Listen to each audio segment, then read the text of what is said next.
All right, thank you, Russ. Well, the rivalry between Cleveland and Toronto heats up again tonight with the Raptors opening up their second-round series against the Cavaliers.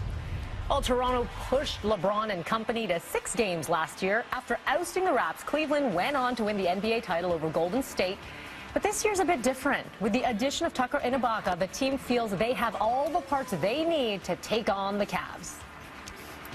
Whoever we had to beat, I thought Serge and PJ were great acquisitions for us, and to build a playoff-style team, whether you're going to beat Cleveland, whether you're going to beat Boston, whether you're going to whoever you're going to beat to get out of the East, we had that was a great move for this organization. You know, it don't matter what seed you're in. Once you're in that playoffs, you know they still defending something that they won last year, and you know you still got to give them all the respect in the world. But it's on us to, you know, game one start something new and start trying to chip away at it. So here's the good news. Cleveland, not as dominant as they were last year, finishing in second place behind Boston in the regular season. Unfortunately, Toronto's track record for game ones, not very good. The Raps are 1-11. We have not won a series opener since 2001 in Philadelphia. Tip-off is tonight at Cleveland at 7 o'clock. Winner will be facing either the Celtics or the Wizards. High water levels along Lake Ontario damaging homes and causing some minor flooding, especially around the Bowmanville and Clarington area. And with more rain in the forecast today, things could get even worse before they get better. They've been sandbagging to stop the lake surges around 10 homes in the Bowmanville area. Some properties did experience some minor flooding. Water was about ankle deep. Residents tried to stop the surge. Fire officials say it was a combination of high water levels and high winds that forced the lake to swell. They also warn that with more rain in the forecast this week, the potential for flooding is still very much there. Take a look at Woodbine Beach here in Toronto. Over the weekend, water level in Ontario, as we told you about a couple of weeks ago, is at its highest level it's been in decades, about 2 feet above normal. A rent strike is set for today in Parkdale, where residents are threatening to withhold their monthly payment if Metcalf Living, one of the city's largest landlords, doesn't ditch a planned rent hike. Metcalf rent hike! May 1st rent strike! Oh yeah, definitely. About 200 residents at 6 Metcalf-run buildings in the city's West End are demanding repairs and a reversal of a rent hike above the provincial maximum of 1.5%. Tenants will be paying 9% over 3 years. Metcalf says they're eligible for the increase because of spending on capital repairs to their buildings. This is not the first strike for tenants in the neighborhood.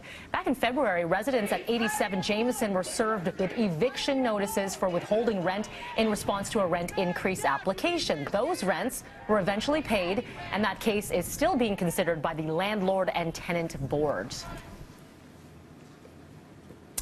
Well, the microphone didn't work, but that didn't stop Edmonton Oilers fans from helping with the singing of the American National Anthem last night. Hey, is this working? Let's sing it together. Oh, say.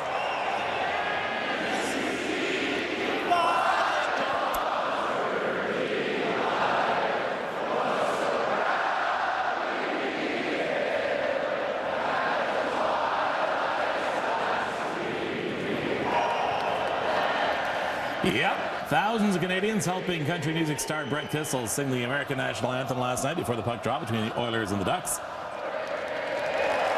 Sadly, the Ducks went on to win 6-3, but the Oilers lead the series 2-1. Defensive zone face. Now, what we need is to go to the Ducks stadium and their arena and see if they can sing the Canadian National Anthem word for word. I'm going to guess no. Probably not. No, but what an amazing sight last night. Great. All right, we have an update to a story that we brought you Friday about a Mississauga family's 8th annual garage sale supporting autism charities. The numbers are in. This year's event brought in $9,300, bringing their grand total to almost $60,000. Now, the family, who calls themselves the Bush Bunch, includes 4 children, 2 living with autism. One of the oldest in the crew had the idea to give back to the autism community several years ago. Since then, the garage sale has grown into a huge event with lots of volunteers pitching in. The proceeds support 2 charities. To learn more about these organizations and to help the Bush Bunch, you can go to autismontario.com as well as autismspeaks.ca. The Fate of the Furious winning the box office race for a third week in a row and hitting a major milestone. The latest edition of the franchise brought in another $19.5 million over the weekend. That helps push its total global haul past the $1 billion mark. But its time on top is almost up. The sequel to Guardians of the Galaxy is set to rule theaters later this week. All right, so here's a look at the top 3 movies.